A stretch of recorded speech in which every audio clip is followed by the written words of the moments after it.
Hello, my little goblins. We're back at it again, and this time we have Punk, but it's a little different. It's a bit spicy. What do I mean by that?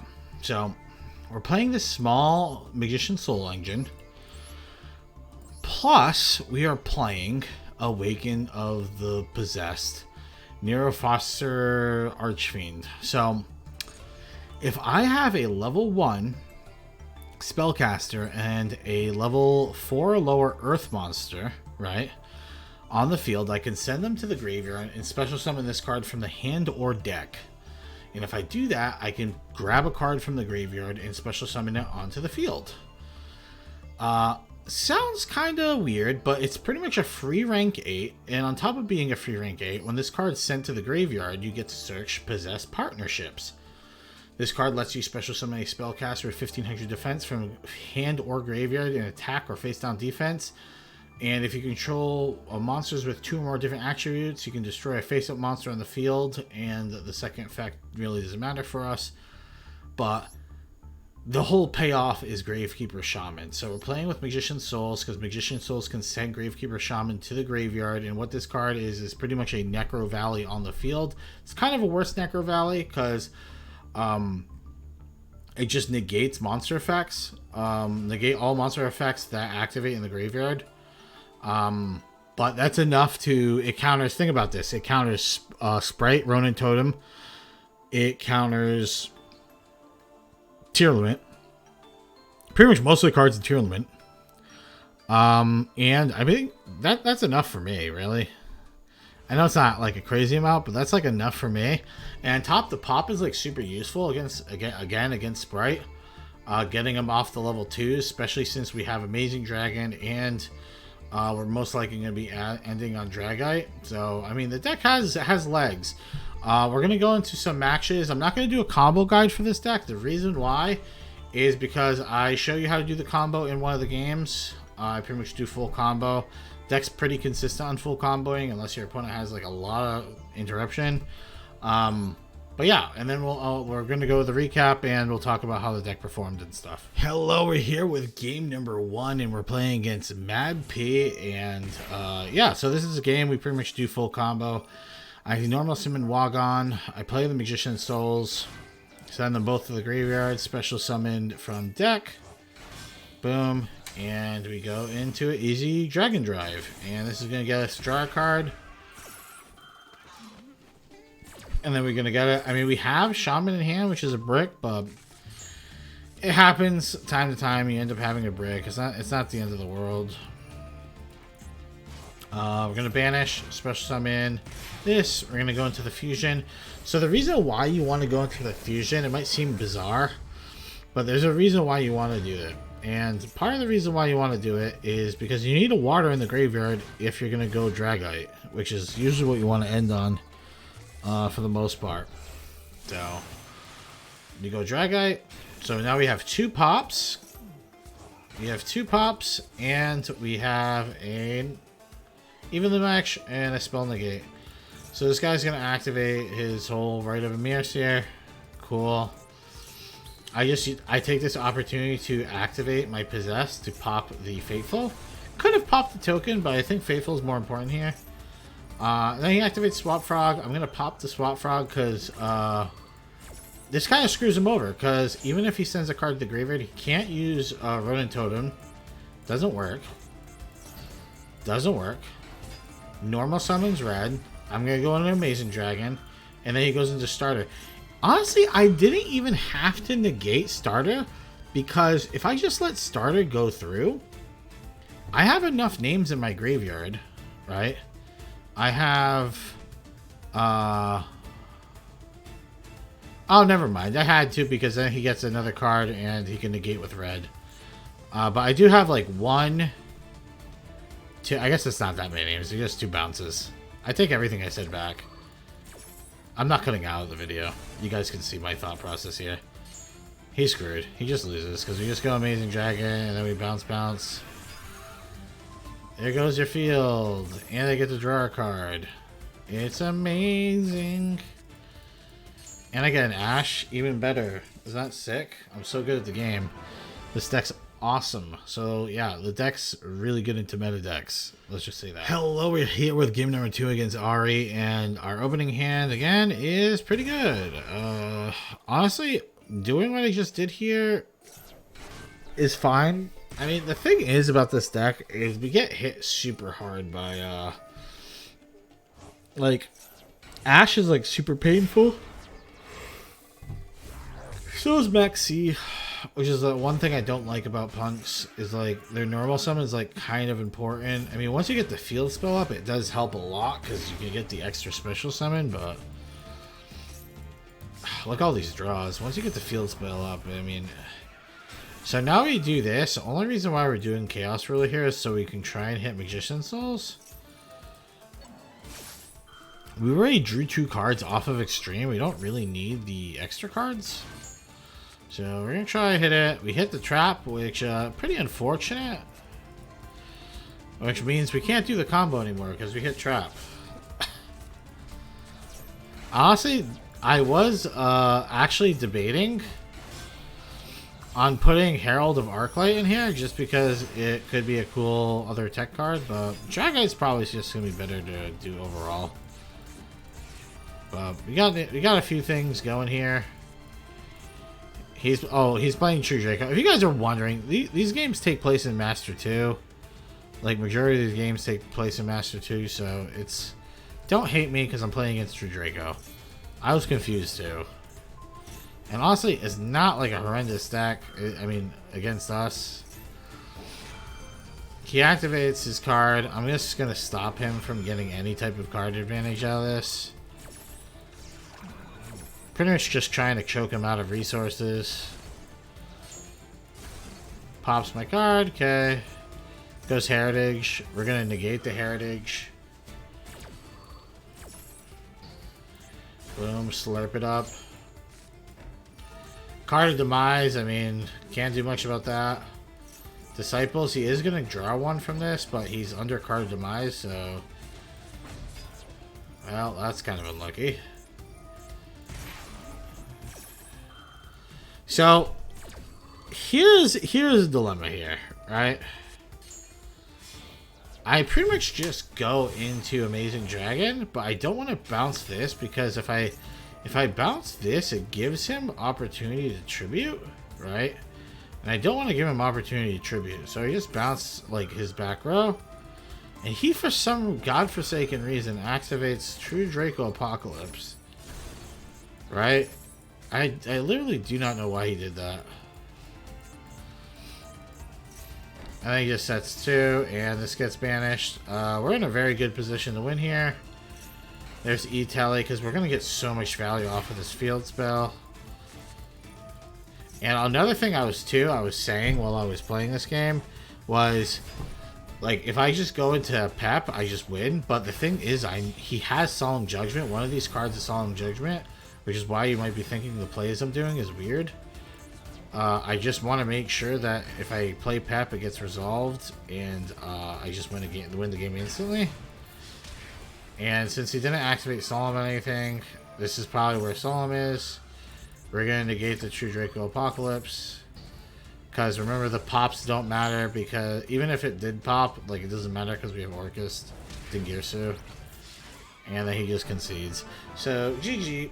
Thank you for the free win. Welcome to game number 3. So this game is just hilarious. This game has nothing good, but it's just a really funny game. So if you guys like watching people fuck up horrendously, this is a good. And then again, this is Master 2, so I don't know what to tell you. Let's watch what happens here. He goes into Grand. Not a horrendous play, you might say. He doesn't send Bofa, he sends Brandon White. This tells me he has Brandon Fusion in his hand. There's Brandon Fusion. Boom. Albion. Again, his plays are very bizarre. Again, I do also want to point out he used Fusion, Foolish Burial to send Fallen of Albaz to the graveyard. Interesting. Branded Fusion. So he's going to Branded Fusion, activate Lebellion, and then activate Sharon for another fusion. He fuses. So we went from instantly losing this game because he was going to idol lock us and we have no out to that, to him having the worst end board I've ever seen. Double Lebellion, Searing Dragon, Drags Stapelia, Bishop Lebellion, and he sets up Expulsion, which he cannot cast because he has no cards for targeting. I activate Evenly, and his whole life disappears, and this is pretty much it. He just concedes. I've never seen that at this rating before. Someone fuck up that horribly, so I thought it was hilarious. All right, we're here with the fourth and final match, and you might be saying, Factoid, how come only 4? Well, these matches aren't that interesting. I really don't know what to say. I mean, you set up your board, and if you don't, you just lose. Going second with the deck is not the greatest, because if you get interrupted on your normal summon, you're just butt fucked. I activate Awakening, grabs this, Fusion Summon. I know this looks really bizarre, but I kind of have to do it like this if I want Rising Harp in the graveyard. So you grab Extreme Sesh. There's Dragon Drive.